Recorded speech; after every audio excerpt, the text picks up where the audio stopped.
911 operators of Reddit. What is the creepiest call you've handled? Lots, but one of my favorite creepy calls is the shadow people guy. A call comes in the dead of night and a middle-aged fellow is reporting a burglary in progress in a lower income part of town. He's locked himself in the bathroom and communicating in short, terrified whispers. He describes the whole event in great detail. Who, what, where, how. He describes the sound of feet shuffling around the house and getting nearer to him. He hears a couple of male voices talking about which items to take and if anyone is here.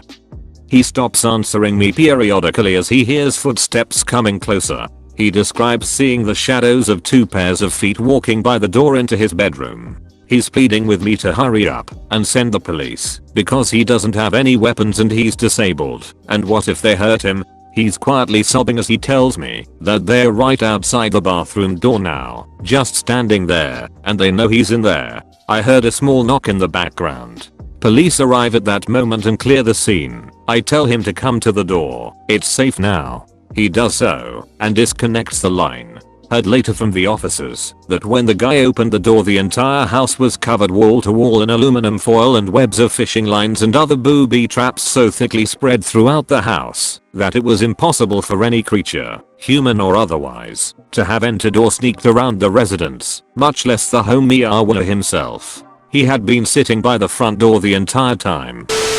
Hospital operator. Creepy guy kept calling talking dirty to us, mostly females. Only one guy worked there. Security could never trace the call, but eventually he stopped calling after one. The girls just kept him on the line and let him talk and said okay let me get my dad the cop on the phone. Never called back. We had another guy who would just harass us and ask to take us on dates. He would call for 2 hours straight. We're a hospital, not like people are dying or anything. One day he f***s up and doesn't block his number. I see it's a 860 area code which is caught, and guess where I'm from? I write down the number and Google search it. No name but it says Hartford, which surprise I grew up next to. Next time he got on the line with me saying he wants to take me on a date. I said oh you're from court? Me too. How's the weather in Hartford?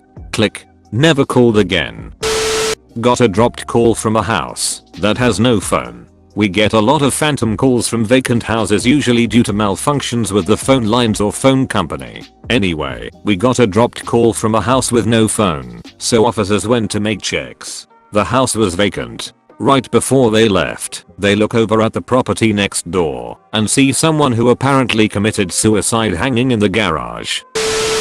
911 call taker and dispatcher here. I work in a 300 combined communication center and we have 4 agencies working together. We have about 5 call takers during the night. Anyways, one night around 2 to 3 am, quite as can be, one call taker gets a call with only a woman screaming, nothing else, and then the woman disconnects the line. About 5 seconds after that all our lines light up ringing at once. That's about 16 lines when we only have 5 call takers. Every line we answered was only people screaming with no understanding what was going on. No person would give us anything, no address, no reason why they're calling, nothing. So for about 2 to 3 minutes we have no idea what's going on. Good for us, we can ping cell phones and get a location at least. Well, by this time we got officers rolling. A lot of officers rolling to this location, and right when they get close we figure out what's going on. There was a party and there was a shooting. People did die. It's not really creepy when you know that, but for the first couple minutes, when we don't know why people are calling only screaming, holy cow, it was insane. Not directly a 911 operator, but I worked for an alarm company and we would dispatch the police for emergencies and would stay on with the homeowners until the authorities arrived, gathering information for the police. One alarm goes off and I call in the system intercom and get no response. Procedure is to call the next phone number on the list, and a lady picks up and I inform her of the alarm. In a hushed voice she says, "It's the true alarm. There's a man in my house." Police are dispatched. I continue asking her questions, trying to get helpful information for the police, where she is hiding, what she knows about the intruder, who else is in the house, etc., while informing her that if she suspects she'll be heard not to answer. She is quietly answering my questions while I relay it to the cops. Then suddenly there's a slam scream and she's yelling, "He saw me. Help. He saw me." I heard the phone drop to the ground, muffled voices, and the disconnect. The police reported arriving a couple minutes later. Unfortunately, due to the nature of the job, we only find out what happened if the police decide to tell us, and in this case they didn't. I hope the lady is okay and the intruder either got scared off or was caught before he could do anything. The call Dale Cregan made to 999 pretending someone had broken his window in order to lure 2 police officers to his house who he then murdered is really haunting, particularly the end, where he just says "I'll be waiting." Someone just threw a big concrete slab through my back window and ran off. What's the address there, please? 30 Abbey Gardens, Mosham. Cregan had forced his way into the home of his hairdresser, from here reporting a fictitious crime. How long would it take, do you know, roughly? Because it's just happened, it's gone in on the priority, so that's within the hour, certainly. But okay. They'll try and get up there as soon as, if there's a possibility he's still knocking about. Alright then, thanks very much. Okay. I'll be waiting. Not an operator, but applied and took exams to try to become one years ago. The instructor in that group told us that the calls you take will stay with you forever and can potentially haunt you. His example was a call from a mother whose newborn was asleep next to her on her bed. In the middle of her nap, she had rolled over and accidentally smothered the baby. She was hysterical because the baby was already dead. Years later, when he had his first child, he was so terrified he'd do the same that he refused to let the baby near his bed or let his kid sleep in his bed with him and his wife. He said he had difficulty bonding with his kids because of this. Years of counseling helped, but he said it came back a little with every baby. I had a woman call in because she was hiding in her second floor bathroom from a werewolf that was right outside her door. Obviously dispatched a unit for a mental health check, but had to stay on the phone with her while she screamed and cried in absolute terror until the guys got there. It took over 20 minutes for them to arrive, and then she wouldn't leave the bathroom to open the door for them, so they had to climb on the roof to break into a second-story window to get her. The whole time I was on the phone with her she was absolutely terrified.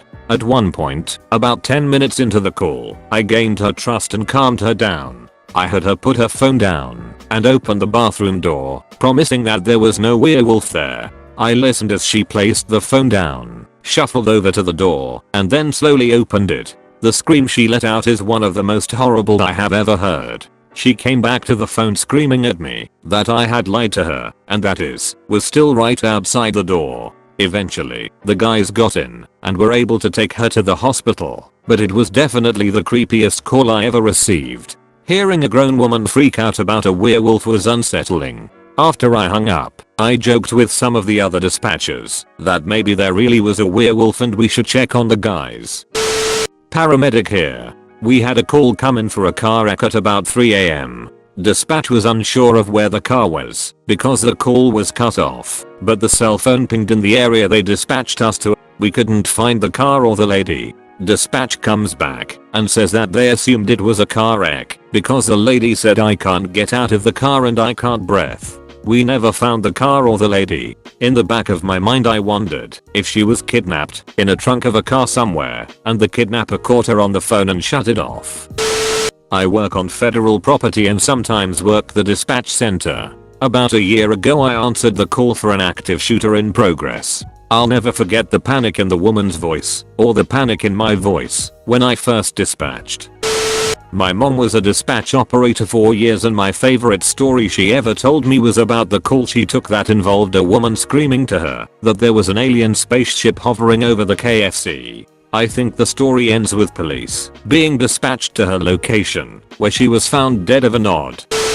We get a large number of these, but this one always stands out. I received a call late one night for a home invasion in progress. The woman was freaking out because 2 men, a tall lanky man with a wrench and a short fat man with a hammer, had let themselves into her apartment. She had forgotten to lock the door and woke her up by banging on the walls in her living room. When she went to investigate, the men claimed to be members of the apartment staff on a call to fix her air conditioning unit. She told them she had made no such call and asked them to leave at once. The men, instead, stuff behind her couch and armchair where they remained silent, their bald heads occasionally peeking out from the corners of the furniture. When the 911 call came in, my caller was frantic as she described the scene, constantly interrupting herself to shriek and plead with the two men, demanding them to leave, and that the police were on the way. I remained on the line with her as my officers went en route, so that I could update them on developments. However, my caller continued to only describe their bald heads, rasping breath, and abnormally large black eyes tracing her around the room.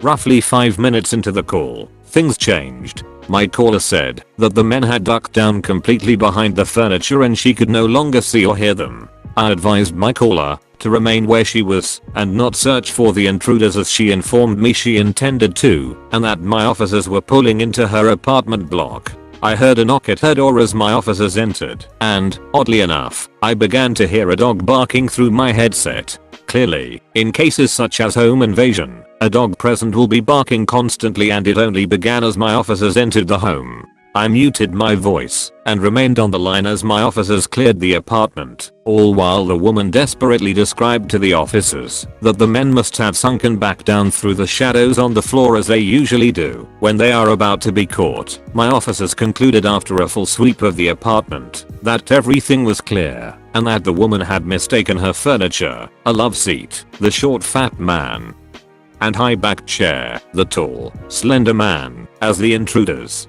We currently have the residents flagged, but I'll never be able to shake her descriptions of the two intruders staring at her with those black eyes.